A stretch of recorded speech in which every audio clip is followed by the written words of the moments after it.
Now, the story from Shamima Begum that was in the Times this week, I've probably pronounced that surname wrong, apologies if I have, has really caught the country's, well, I'll say imagination, but it's really created a topic of debate. It's a very divisive subject.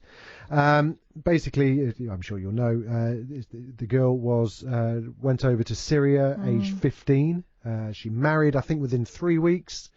She had 2 children who sadly died, and she's now due to give birth to her 3rd child at any moment, and has decided that she wants to come back basically for the NHS.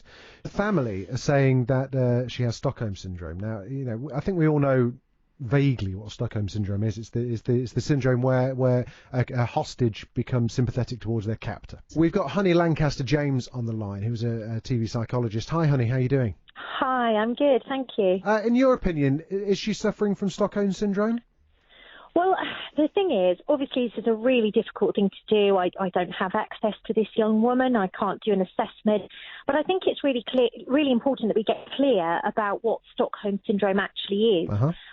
Stockholm, you quite rightly hit the nail on the head, really, when you said that it's about sort of having sympathies with someone who's holding you hostage. The term actually arrived, if you like, into the lexicon when there was quite a high-profile hostage scenario in Stockholm, but the victims of which came out at the other end and seemed to have engaged in some form of what we call traumatic bonding, kind of bonding with the perpetrators in that case and having sympathies with them.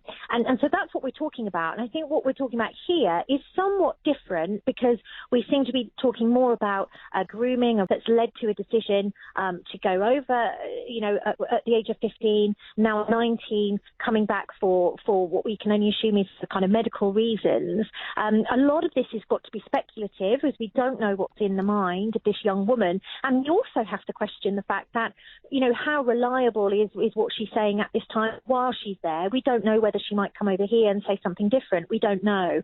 So there's a lot of unknowns about this. And sort of psychologically, when we're talking about Stockholm syndrome, we're often talking very much about someone who's been taken against their will, held hostage, and then ultimately develops a kind of a bond or an accustomed kind of habitual relationship with their captor. And I'm not sure that is particularly what we're talking about here.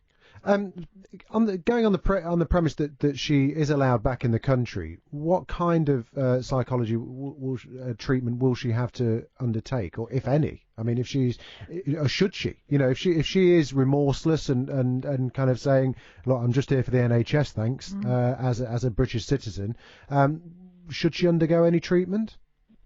Well, I think we have to consider the fact that when she first left, she was just a minor. She was 15 years old. And as you were saying earlier, which of us hasn't made decisions for our lives and things at 15 that we look back on and we think, well, I wouldn't necessarily make that decision now. So I think maybe some form of kind of assessment or conversation with her would be prudent to see what that experience has been like for her and what is actually her intentions going forward. But I think we've got to be careful here that we don't kind of overlap what is a political issue with, say, a psychological issue. I mean, Honey, she's been over there for 4 years now, and she's been in a really rigorous system. How difficult is that going to be to come and live in our very democratic free system, coming from where she's been to? Isn't that going to be a whole problem in itself?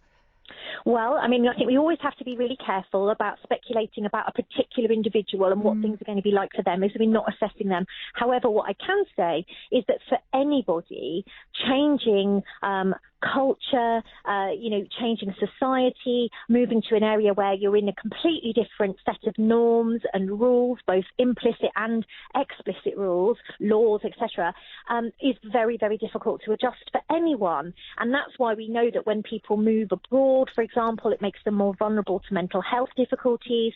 We know that when people are removed from their usual environment and placed in an environment that's very unusual to them, that there's often a real adjustment process. Obviously, we're coming at this from a slightly different situation because she's coming back to an environment that she knows, or at least did as a young girl.